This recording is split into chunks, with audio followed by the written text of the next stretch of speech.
Okay. So hello guys, ఎలా ఉన్నారు? ఏం చేస్తున్నారు? దిస్ ఈజ్ అలిసన్, మీరు చూస్తున్నారు AF02 రైడర్ని. సో 100 to 150 సీసీ సెగ్మెంట్లో మంచి mileage driven bike and city drives, local city drives కానీ, ఎల్డర్స్కి కానీ చాలా కామెంట్స్లో అడుగుతున్నారు ర్యాపిడో, ఊబర్ కోసం కూడా కావాలని చెప్పి.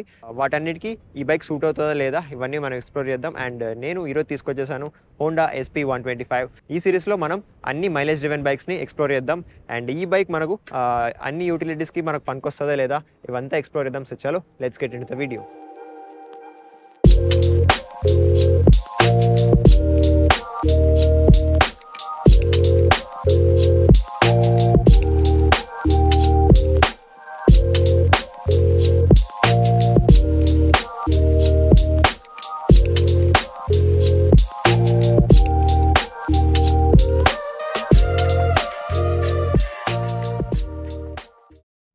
Okay. So design and build quality చూసుకుంటే ఇందులో టోటల్ మనకు 5 కలర్స్ వచ్చేస్తాయి అనమాట. మెటాలిక్ బ్లూ కలర్ అని చెప్పి ఒక కలర్ ఉంటుంది. ఆ కలర్లో మనకు నియాన్ కలర్లో గ్రాఫిక్స్ వచ్చేస్తాయి అనమాట, సైడ్కి కనిపించేవి. అండ్ ఇది మనకు సైరన్ బ్లూ కలర్. అండ్ అలాగే మనకు బ్లాక్ ఉంటుంది, full black, and red colour కూడా ఉంటుంది, అండ్ గ్రే కలర్ కూడా ఉంటుంది అనమాట. అలాగే దీని డిజైన్ చూసుకుంటే మనకు ఫ్రంట్ సైడ్ ఇక్కడ విండ్షీల్డ్ చూసుకోవచ్చు. మన రెగ్యులర్ యూనికార్న్ షైన్కి ఉంటుంది కదా, అలాంటి ఇచ్చారనమాట. కాకపోతే కొంచెం షార్ప్ చేసేసారు దీని క్రౌన్ లాగా. అండ్ ఇక్కడ మనకు హోండాది లోగో ఉంటుంది. అండ్ మనకు ఫుల్లీ ఎల్ఈడి సిస్టమ్ ఉంటుంది అనమాట, హెడ్ లైట్. అండ్ మనం టర్న్ ఇండికేటర్స్ చూసుకుంటే మనకు హాలోజన్ దొరికిస్తుంది. అండ్ మడ్ ఫ్లాప్ చూసుకుంటే మనకు ఫైబర్ ఇస్తున్నారు. సైడ్ ఫ్రేమ్ చూసుకుంటే మనకు పెద్ద హోండా బ్యాడ్జింగ్ కనిపిస్తుంది. అండ్ ఇది ఫైబర్ది మనకు ఎక్స్ట్రా డూమ్ లాగా ఉందన్నమాట. అండ్ ట్యాంక్ చూసుకుంటే మనకు మెటల్ ఉంటుంది. అలాగే గ్రాఫిక్స్ చూసుకుంటే మనకు కొత్త అప్గ్రేడెడ్ డిజైన్ ఉందన్నమాట. గ్రాఫిక్స్లో ఇక్కడ SP125 అని చెప్పి ఇక్కడ మెన్షన్ చేశారు. అండ్ ఎగ్జాస్ట్ డిజైన్ చూసుకుంటే మనకు ఫుల్లీ మ్యాట్ బ్లాక్ కలర్లో ఇచ్చారు, కాకపోతే మనకు క్రోమ్ షీల్డింగ్ ఇచ్చారు. రియర్ డిజైన్ చూసుకుంటే మనకు టైల్ ల్యాంప్ హాలోజన్ ఉంటుంది.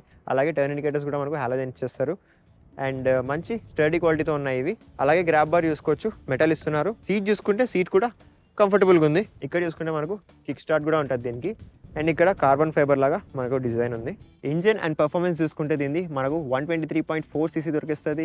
అలాగే ఇది మనకు ప్రొడ్యూస్ చేస్తుంది 10.7 bhp of power and 10.9 Nm of torque. So initial pickup అయితే చాలా బాగుంది దీన్ని. అండ్ మనకు ఒక 60 దాటాక కూడా మంచి పర్ఫార్మెన్స్ ఉంది. లిటిల్ వైబ్రేషన్స్ ఉన్నాయి. అండ్ ఇక్కడ చూసుకోవచ్చు మనకు కిక్ స్టార్ట్తో వస్తుంది అనమాట ఇది. అలాగే మనకు సెల్ఫ్ కూడా ఉంటుంది. అండ్ ఇది మనకు 5-speed మాన్యువల్ గేర్ బాక్స్ వచ్చేస్తుంది with air cooled engine. Wheels చూసుకుంటే ఫ్రంట్ అండ్ రియర్ మనకు 18-inch అలా వీల్స్ ఉంటాయన్నమాట. అలాగే ఫ్రంట్ సైడ్ మనకు టైర్ చూసుకుంటే మ్యాక్సిస్ టైర్ ఇస్తున్నారు. అండ్ ఇది వచ్చేసి 80/100 టైర్ ఉంటుంది మనకు. బ్రేక్స్ చూసుకుంటే ఫ్రంట్ సైడ్ మనకు డిస్క్ ఉంటుంది, 240 mm డిస్క్ బ్రేక్ ఇచ్చారు. అలాగే ఫ్రంట్ సైడ్ మనకు టెలిస్కోపిక్ సస్పెన్షన్ ఉంటుంది అనమాట. రియర్ సైడ్ వీల్ కూడా మనకు 18-inch అలా వీల్ ఉంటుంది. అండ్ టైర్ చూసుకుంటే మ్యాక్సిస్ టైర్ ఇస్తున్నారు. అండ్ దీని సైజ్ వచ్చేసి 100/80. అలాగే మీరు బ్రేక్స్ చూసుకుంటే మనకు రియర్ సైడ్ డ్రమ్ బ్రేక్ ఇస్తున్నారు. అలాగే ట్విన్ హైడ్రాలిక్ సస్పెన్షన్ ఉంటుంది అనమాట మనకి. ఇందులో మనకు కాంబీ బ్రేకింగ్ సిస్టమ్ ఉంటుంది అనమాట. సో ఒక బ్రేక్ అప్లై చేస్తే బోత్ బ్రేక్స్ మనకు అప్లై అయిపోతాయి. సో దీని ఫ్యూయల్ ట్యాంక్ కెపాసిటీ చూసుకుంటే మనం ఇక్కడ మనకు 11 liters ఆఫ్ ఫ్యూయల్ ట్యాంక్ ఉంటుంది. అలాగే మైలేజ్ చూసుకుంటే మనకు 60 to 65 km/L ఉంటుంది అనమాట. సో ఓనర్ రిపోర్టెడ్ వచ్చేసి 62-63 అలా చెప్తున్నారు. అండ్ మీరు ఒకవేళ బాగా రైడ్ చేస్తే మీకు అబౌవ్ 60 వస్తుంది. యాజ్ రిక్వెస్టెడ్ మైలేజ్ బండ్ల మీద సిరీస్ చేయమని చెప్పారు. సో మనం హోండా SP125 రివ్యూ చేస్తున్నాం. So let's ride this. Okay, చూసుకోవచ్చు ఇనిషియల్ పికప్ అయితే చాలా బాగుంది దీనిది. Okay, I didn't expected this. Full అయితే చాలా బాగుంది దీనిది, కాకపోతే లిటిల్ వైబ్రేషన్ వస్తుంది. Braking is really good, control కూడా బాగుంది. సో దీంట్లో కూడా మనకు బ్లూటూత్ కనెక్టివిటీతో పాటు వచ్చేస్తుంది అనమాట ఈ bike. Let's check the suspension. Okay, decent suspension. ఒకసారి పుల్ చేసి చూద్దాం దీన్ని.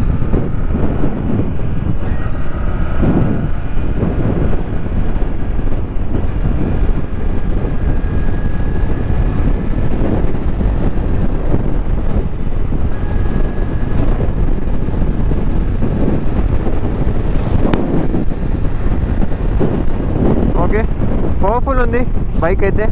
అలాగే దీని టాప్ స్పీడ్ మనకు 110 km/h ఉంటుంది. సో ఇందులో మనకు ఆటో కట్ ఆఫ్ ఫీచర్ ఉంటుంది అనమాట. లైక్ న్యూట్రల్ సెట్ చేసి మనం ఇక్కడ స్టాప్ చేస్తే మనకు బైక్ అనేది ఆఫ్ అయిపోతుంది. చూసుకోవచ్చు ఆఫ్ అయిపోయింది. సో దీన్ని మళ్ళీ స్టార్ట్ చేయాలనుకుంటే సెల్ఫ్ ముట్టాల్సిన అవసరం లేదు, జస్ట్ క్లచ్ ఇలా బట్టి రైజ్ చేస్తే స్టార్ట్ అయిపోతుంది. This is a very good feature. దీనివల్ల మైలేజ్ చాలా వస్తుంది, ఫ్యూయల్ కన్జంప్షన్ చాలా మిగిలిపోతుంది.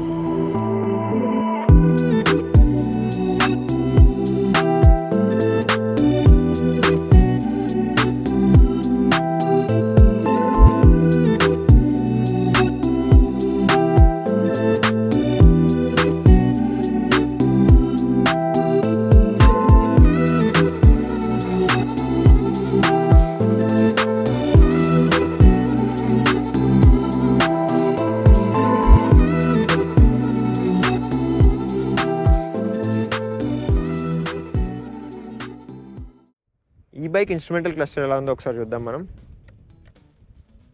ఆన్ చేయగానే హోండాది యానిమేషన్ వస్తుంది. అలాగే మనకి ఇది 4" TFT డిస్ప్లే దొరుకుతుంది అనమాట. మీరు అబ్జర్వ్ చేస్తే యాక్టివా, హార్నెట్ అండ్ ఈ SP125, SP160 వీటన్నిటికీ సేమ్ TFT డిస్ప్లే ఉంటుంది అనమాట మనకు. సో హోమ్ పేజ్ చూసుకుంటే మనకు ప్రిటీ బేసిక్ ఉంటుంది. అండ్ ఇక్కడ మనకు ఈకో ఇండికేషన్ ఉంటుంది, అలాగే RPM మీటర్ ఉంటుంది, అండ్ స్పీడోమీటర్ ఉంటుంది, గేర్ ఇండికేటర్ ఉంటుంది, అండ్ ఫ్యూయల్ ఇండికేషన్ కూడా ఉంటుంది దీంట్లో. అండ్ మనకు ఇక్కడ టైం కూడా చూపిస్తుంది. బటన్స్ ఉంటాయి, దీని నుంచి మనం TFT డిస్ప్లేని కంట్రోల్ చేయొచ్చు. సో ఇక్కడ చూసుకుంటే మీరు ఇక్కడ మనకు టోటల్ ఉంటుంది, లైక్ ఓడోమీటర్ ఉంటుంది, అలాగే మనకు మైలేజ్ చూపిస్తుంది, లైక్ 0 to 80 మధ్యలో మనకు ఎంత మైలేజ్ వస్తుంది అనేది. అండ్ మనకు ట్రిప్ ఏ ఉంటుంది, ట్రిప్ బి ఉంటుంది, అండ్ దట్స్ ఆల్. అలాగే మీరు ఇక్కడ చూసుకుంటే మనకు ఇది బ్లూటూత్ కనెక్టివిటీతో వస్తుంది కాబట్టి ఇక్కడ మనకు చాలా ఆప్షన్స్ ఉంటాయి, లైక్ ఫ్యూయల్ ఇండికేషన్ ఉంటుంది, అలాగే మనకు ఫ్యూయల్లో రేంజ్ కూడా చూపిస్తుంది. అండ్ మనకు సెట్టింగ్స్ ఉంటాయి, సెట్టింగ్స్లో మనకు ఫంక్షన్ ఉంటుంది, ఫంక్షన్లో ఈకో ఇండికేటర్ ఉంటుంది, ట్రిప్ ఏ, ఆటో రీసెట్ ఉంటుంది. అండ్ డిస్ప్లేలో మనకు డిస్ప్లే టైప్ ఉంటుంది, బార్ అండ్ సింపుల్ ఒకసారి పెట్టి చూపిస్తాను. సింపుల్ అంటే ఇక్కడ మనకు ఇలా సింపుల్గా ఉంటుంది, RPM మీటర్ ఉండదు. అండ్ బ్రైట్నెస్ చూసుకుంటే ఆటో అండ్ మాన్యువల్ ఉంటుంది, మాన్యువల్లో మనం ఫుల్ సెట్ చేసేద్దాం. అలాగే థీమ్ చూసుకుంటే light mode and dark mode ఉంటుంది, ఆటో కూడా ఉంటుంది. ఆటో మోడ్ సెట్ చేశాక మనకు డే టైం లైట్ కలర్ ఉంటుంది అండ్ నైట్ టైం డార్క్ అయిపోతుంది. డార్క్ మోడ్ ఒకసారి పెట్టి చూద్దాం. డార్క్ మోడ్ మనకు ఇలా కనిపిస్తుంది అనమాట. గుడ్ లుకింగ్ ఉంది. అండ్ ఫేవరెట్ ఇన్ఫర్మేషన్ మనం సెట్ చేసుకోవచ్చు, లైక్ హోమ్ పేజ్లో ఏమేమి కావాలనేవి మనం ఇక్కడ సెట్ చేసుకోవచ్చు అనమాట. దీని తర్వాత మనకు జనరల్లోకి వెళ్తే డేట్ అండ్ టైం సెట్ చేసుకోవచ్చు, అలాగే యూనిట్స్ కూడా మార్చుకోవచ్చు, అండ్ రీస్టోర్ డిఫాల్ట్స్ మొత్తం రీసెట్ చేసేయచ్చు దీన్ని. బ్లూటూత్ కనెక్టివిటీలో మనకు హోండా రోడ్ సింక్ అని చెప్పి హోండా వాళ్ళ యాప్ ఉంటుంది, దాన్ని మనం ఈ TFT డిస్ప్లేతో కనెక్ట్ చేశాక మనకు మనకు ఫోన్లో వచ్చే ఆప్షన్స్ అన్ని మనం ఇక్కడ కంట్రోల్ చేయొచ్చు, like messaging, notifications and calls వచ్చినా కూడా ఇక్కడ నుంచి పికప్ చేయొచ్చు. సో చాలా ఫీచర్స్ ఉంటాయి. అలాగే మనకు సర్వీస్ మెయింటెనెన్స్ కూడా చూపిస్తుంది. మెయింటెనెన్స్లో మనకు పీరియాడిక్ మెయింటెనెన్స్ చేస్తున్నామా లేదా, ఆయిల్ చేంజ్ చేశారా లేదా, వార్నింగ్స్ ఏమైనా ఉన్నాయా, అండ్ బ్యాటరీ వోల్టేజ్ కూడా చూపిస్తుంది. సిస్టమ్ ఇన్ఫర్మేషన్లో మనకు సాఫ్ట్వేర్ అండ్ హార్డ్వేర్ ఇన్ఫర్మేషన్ చూపిస్తుంది. And that's all. ఈ TFT డిస్ప్లే అయితే చాలా బాగుంటుంది. బటన్స్ చూసుకుంటే మనకి ఇక్కడ TFT డిస్ప్లేని కంట్రోల్ చేయడానికి ఇక్కడ 4 బటన్స్ ఇచ్చారు. అండ్ ఇండికేటర్స్ది ఇది బటన్, అండ్ హార్న్ చూసుకోవచ్చు. అండ్ ఇక్కడ మనకు లైటింగ్ కంట్రోల్కి high beam and low beam and pass ఉంటుంది. ఇక్కడ మనకు సెల్ఫ్ ఇచ్చేసారు, ఇక్కడ నుంచే ఆన్ చేసుకోవచ్చు, లేకపోతే మనకి కిక్ స్టార్ట్ కూడా ఉంటుంది. ఈ bike seat height and ground clearance చూసుకుంటే మనం సీట్ హైట్ మనకు 790 mm ఉంటుంది, అలాగే గ్రౌండ్ క్లియరెన్స్ మనకు 160 mm ఉంటుంది అనమాట. సో సీట్ హైట్ నార్మల్గానే ఉంది, కాకపోతే మీకు ఒకవేళ డౌట్ ఉంటే షోరూమ్కి వెళ్ళి టెస్ట్ డ్రైవ్ తీసుకొని మీరు తప్పకుండా చెక్ చేసుకోండి. సో ఈ బైక్ ఎగ్జాస్ట్ నోట్ ఎలా ఉందో ఒకసారి చూద్దాం మనం.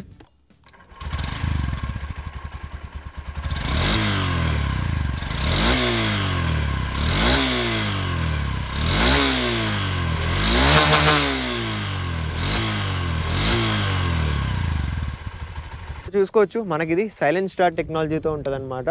మనకు స్టార్ట్ చేసినప్పుడు సౌండ్ ఏం రాదు, చూసుకోవచ్చు చాలా సైలెంట్ ఉంటుంది.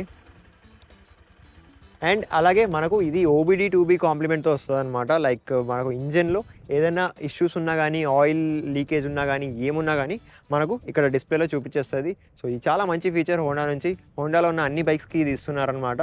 Okay guys, so this was our full review of Honda SP125. సో మీకు ఈ బైక్ ఎలా అనిపించిందో కామెంట్ చేసి చెప్పండి. అండ్ ఎవరెవరు ఈ బైక్ని కొనడానికి కన్సిడర్ చేస్తారు? సో చాలామంది అడుగుతున్నారు ర్యాపిడో, ఓలా, ఊబర్ కోసం పనికొస్తుందా లేదా అని. సో మీరు ట్రై చేయొచ్చు, ఎందుకంటే 60 అబవ్ మైలేజ్ వస్తుంది కాబట్టి. అండ్ మనకు ఇంజన్ కూడా హోండా అంటేనే చాలా రిలయబుల్ ఉంటాయి. సో మీరు ఫుల్ టైం జాబ్ చేసేటట్లయితే మీరు కన్సిడర్ చేయొచ్చు ఈ బైక్ని, ఎందుకంటే మనకు ఇష్యూస్ పెద్దగా రావు అనమాట. దీంట్లో సర్వీస్ అండ్ మెయింటెనెన్స్ కూడా బాగుంటుంది. అలాగే మీకు ఫోన్ అలర్ట్స్ కావాలన్నా, మెసేజ్ కావాలన్నా మనకి TFT డిస్ప్లేలో వచ్చేస్తాయి కాబట్టి మీకు ప్రాబ్లం అయితే ఏమి ఉండదు. ఇంజన్ వైజ్ కూడా మనకు ఫుల్ బాగుంది అండ్ లాంగ్ రన్లో కూడా మంచి పర్ఫార్మెన్స్ ఇస్తుంది అనమాట. వైబ్రేషన్స్ కూడా తక్కువ ఉన్నాయి. అలాగే లోకల్ సిటీ డ్రైవ్స్ కానీ లేకపోతే విలేజెస్లో కానీ చాలా బాగా ఎఫిషియెంట్గా ఉంటుంది అనమాట. ఎందుకంటే ఇది మనకు <70, <60 రైడ్ చేసేటప్పుడు చాలా మంచి పర్ఫార్మెన్స్ ఇస్తుంది. అండ్ అలాగే ఇందులో మనకు OBD2B సెన్సర్ కూడా ఉంటుంది కాబట్టి ఏ ఇష్యూస్ వచ్చినా ఏమొచ్చినా కూడా మనకు చూపించేస్తుంది. అలాగే దీని ప్రైస్ చూసుకుంటే 1,15,000 to 1,25,000 మధ్యలో ఉంటుంది అనమాట. ఆన్ రోడ్ చెప్తున్నాను. అండ్ మీరు ఈ ప్రైస్ రేంజ్లో ఈ బైక్ని అయితే ఖచ్చితంగా కన్సిడర్ చేయొచ్చు, చాలా బాగుంది బైక్ అయితే. మీరు ఒకవేళ అనంతపూర్ సరౌండింగ్స్ నుంచి అయితే తప్పకుండా మన ధన్వి హోండాని విజిట్ చేయండి. మీకు నంబర్ అండ్ అడ్రస్ డిస్క్రిప్షన్లో మెన్షన్ చేసేస్తాను. అండ్ అలాగే మనకు చాలా ఆఫర్స్ నడుస్తూ ఉంటాయి. అండ్ ఒక సర్ప్రైజ్ గిఫ్ట్ కూడా ఇస్తుంటారు ప్రతి డెలివరీకి ధన్వి హోండా వాళ్ళు. మీరు మన ఛానల్ నేమ్ కూడా మెన్షన్ చేయండి ఒకవేళ విజిట్ చేస్తే. సో సో అడిషనల్గా మీకు డిస్కౌంట్ ఉంటుంది. ఇది కాకుండా మనకు ఈ బైక్ మీద ఎక్స్ట్రా 2000 రూపీస్ డిస్కౌంట్ ఉందన్నమాట. సో ఈ ఆఫర్ని మిస్ చేసుకోకండి. ఇంకా మీకు వేరే ఏ బైక్స్ కావాలన్నా, స్కూటర్స్ కావాలన్నా కామెంట్ చేసి చెప్పండి. Will try our best to do it. And అలాగే మీకు ఈ మైలేజ్ సిరీస్లో ఏ బైక్స్వి రివ్యూస్ కావాలి అంతా కామెంట్ చేసి చెప్పండి, అవన్నీ రివ్యూస్ చేస్తాం. సో నేను మిమ్మల్ని కలుసుకుంటాను మరొక మంచి వీడియోలో. Until then take care, bye.